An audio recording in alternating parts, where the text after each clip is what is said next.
శ్రావణ మాసం వచ్చిందంటే చాలు చాలామంది లక్ష్మీదేవిని ఇంకా శివుడిని పూజిస్తూ ఉంటారు. కానీ అసలు శ్రావణ మాసంలో శివుడిని ఎందుకు పూజిస్తారు? అభిషేకాలు ఎందుకు చేస్తారు? బిల్వపత్రాలు ఎందుకు సమర్పిస్తారు? ఉపవాసాలు ఎందుకుంటారు అని ఎప్పుడన్నా ఆలోచించారా? శివుడికి సమర్పించే ఆ ఒక్క గ్లాసు నీటికి ఎందుకంత ప్రాధాన్యత ఉంది? బిల్వపత్రం శివుడికి ఎందుకంత ప్రత్యేకమని చెప్తారు? దీని వెనక ఉన్న కథ తెలిస్తే శ్రావణ మాసంలో శివుడికి పూజ చేసే పూజను మీరు ఇంతకు ముందులాగా చేయరు. ముందుగా అసలు కథ ఏంటో తెలుసుకుందాం. పురాణాల్లో చెప్పబడే సముద్ర మథనం కథ మీకు తెలిసే ఉంటుంది. దేవతలు అసురులు కలిసి అమృతం కోసం క్షీరసాగరాన్ని మథనం చేస్తారు. అందరూ అమృతం బయటికి వస్తుందని ఎదురు చూస్తూ ఉంటారు. కానీ అమృతం కంటే ముందే బయటకు వచ్చింది ఒక భయంకరమైన విషం. అదే హాలాహల విషం. ఆ విషం ఎంత ప్రమాదకరమైనదంటే దాని ప్రభావంతో దేవతలు అసురులు మాత్రమే కాదు సమస్త లోకాలకే ప్రమాదం ఏర్పడింది. ఏం చేయాలో ఎవ్వరికీ అర్థం కాలేదు. చివరికి అందరూ పరమశివుడి దగ్గరకు వెళ్లి మహాదేవ మమ్మల్ని కాపాడు అని ప్రార్థించారు. అప్పుడు లోకాలన్నింటినీ కాపాడడానికి శివుడు హాలాహల విషాన్ని స్వీకరించాడు అని పురాణ కథ చెప్తోంది. ఆ విషం ఆయన కంఠంలో నిలిచిపోవడంతో ఆయన కంఠం నీలంగా మారింది. అందుకే శివుడిని నీలకంఠుడు అని పిలుస్తారు. శివుడి కంఠంలో విషం నిలిచిపోవడంతో ఆయనకు చల్లదనం కలిగించేందుకు నీటిని సమర్పిస్తూ అభిషేకం చేయడం భక్తి సాంప్రదాయంలో ప్రత్యేకంగా భావిస్తారు. అందుకే శ్రావణ మాసంలో శివుడికి జలాభిషేకం చేయడం, ఉపవాసాలు ఉండడం, బిల్వపత్రాలు సమర్పించడం ఎంతో విశిష్టంగా భావిస్తారు. కానీ బిల్వపత్రం ఎందుకంత ప్రత్యేకం? ఇక్కడే నాకు ఒక చిన్న భక్తి కథ గుర్తొస్తోంది. ఒక చిన్న గ్రామంలో రామప్ప అనే పేద మనిషి ఉండేవాడు. అతని దగ్గర డబ్బు లేదు, పెద్ద ఇల్లు లేదు, పూజలు చేయడానికి కావాల్సిన సామాగ్రి కూడా ఉండేది కాదు. కానీ శివుడిపై మాత్రం అతనికి ఎంతో నమ్మకం. రోజంతా కష్టపడి పనిచేసి వచ్చిన తరువాత దగ్గరలో ఉన్న శివాలయానికి వెళ్ళేవాడు. అక్కడ శివలింగం ముందు కాసేపు కూర్చొని తన బాధలన్నీ శివుడితో చెప్పుకునేవాడు. స్వామి, ఈరోజు పని దొరకలేదు, ఇంట్లో పిల్లలకు తినడానికి ఏం లేదు, నాకేం చేయాలో అర్థం కావడం లేదు అని తన మనసులో ఉన్న ప్రతి విషయాన్ని శివుడితో చెప్పుకునేవాడు. ఒకరోజు పరిస్థితి మరీ దారుణంగా మారింది. ఆ రోజు ఉదయం నుంచి సాయంత్రం వరకు ఎంత ప్రయత్నించినా పని దొరకలేదు. చేతిలో ఒక్క రూపాయి కూడా లేదు. ఇంట్లో భార్య పిల్లలు అతని కోసం ఎదురు చూస్తున్నారు. అయినా అతను ఇంటికి వెళ్లే ముందు శివాలయానికి వెళ్ళాడు. ఆ రోజు మాత్రం శివుడికి సమర్పించడానికి అతని దగ్గర ఏమీ లేదు. పూలు లేవు, పండ్లు లేవు, నైవేద్యం లేదు. అతను శివలింగం ముందు నిలబడి కాసేపు మౌనంగా కూర్చున్నాడు. తర్వాత కళ్ళల్లో నీళ్లు తిరుగుతుండగా ఇలా అన్నాడు: స్వామి, ప్రతిరోజు నీ దగ్గరకు ఏదో ఒకటి తీసుకొచ్చి నైవేద్యంగా పెడుతున్నాను. ఈరోజు నా దగ్గర ఏమీ లేదు. నా పరిస్థితి నీకు తెలియంది కాదు కదా. నా పిల్లలు ఆకలితో ఉన్నారు. నాకేం చేయాలో అర్థం కావట్లేదు. నువ్వు నాకు డబ్బులు ఇవ్వకపోయినా పర్లేదు స్వామి, ఈ పరిస్థితిని ఎదుర్కొనే ధైర్యం మాత్రం నాకు ఇవ్వు.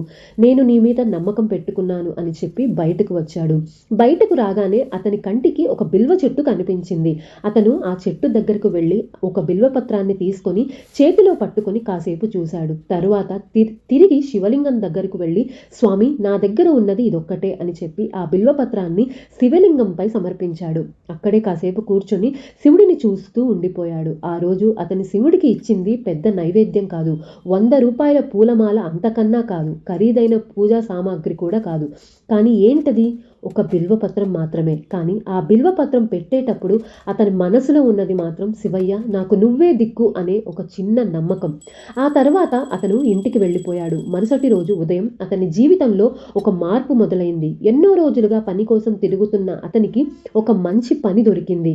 ఆ పని అతని జీవితంలోని అన్ని కష్టాలను ఒక్క రోజులో మాయం చేయలేదు. కానీ అతని కుటుంబం మళ్ళీ నిలబడడానికి ఒక దారి కనిపించింది. అప్పుడు అతనికి ఒక విషయం అర్థమైంది. శివుడి దగ్గరకు మనం తీసుకువెళ్లేది ఎంత పెద్దది అనేది కాదు, మనం తీసుకువెళ్లే భక్తి ఎంత నిజమైనదో అనేదే ముఖ్యం. అందుకే మీరు కూడా బిల్వపత్రం సమర్పించేటప్పుడు కేవలం ఒక ఆకు పెడుతున్నాను అని మాత్రం అనుకోకండి. మీ బాధలన్నీ ఆ బిల్వపత్రంతో పాటు శివుడి పాదాల దగ్గర పెట్టినట్టుగా భావించండి. శివయ్య, నాకేది మంచిదో అది నాకు ఇవ్వు. నా కష్టాలను ఎదుర్కొనే శక్తి నాకు ఇవ్వు. నా కుటుంబాన్ని కాపాడు. నా మనసుకు ప్రశాంతత ఇవ్వు అని చెప్పుకోండి. ఇప్పుడు మన ఇంట్లో శ్రావణ మాసంలో శివుడికి పూజ ఎలా చేయాలో చూద్దాం. ఉదయం ఇల్లు వాకిలు శుభ్రం చేసుకొని పూజ గదిని పువ్వులతో చక్కగా అలంకరించి దీపం వెలిగించండి. ఆచమనం చేసుకొని ముందుగా గణపతిని స్మరించుకొని ఓం గం గణపతయే నమః అని చెప్పుకోండి. తర్వాత మీ దగ్గర ఉన్న శివుడి ఫోటో లేదా శివలింగాన్ని శుభ్రంగా ఉంచుకొని పువ్వులతో అలంకరించి మీకు తెలిసిన విధంగా సంకల్పం చెప్పుకోండి. ముందుగా శివలింగానికి నీటితో అభిషేకం చేయండి. అభిషేకం చేసేటప్పుడు నెమ్మదిగా ఓం నమః శివాయ అని చెప్పుకుంటూ చేయండి. అభిషేకం ఉపయోగించిన నీటిని శివుడికి సమర్పించిన పవిత్ర జలంగా భక్తితో స్వీకరించవచ్చు, అంటే మీ ఇంటిల్లిపాది స్వీకరించవచ్చు. పూజా విధానం అనుసరించి మిగిలిన నీటిని మొక్కలకు కూడా పోయవచ్చు. తర్వాత గంధం పెట్టి, కుంకం పెట్టి, విభూదిని కూడా సమర్పించండి. మీ దగ్గర పువ్వులు కానీ బిల్వపత్రం కానీ ఉంటే ఖచ్చితంగా సమర్పించండి. శివుడికి కావాల్సింది మన దగ్గర ఉన్న పెద్ద పెద్ద వస్తువులు కాదు, మన భక్తి. మీకు వచ్చిన శ్లోకాలు, స్తోత్రాలు ఉంటే చదువుకోండి. అవి కూడా రాకపోయినా పర్వాలేదు. ఓం నమః శివాయ అనే మంత్రాన్ని మీకు వీలైనన్ని సార్లు జపించుకోండి. తర్వాత మీ ఇంట్లో ఉన్న నైవేద్యాన్ని సమర్పించండి.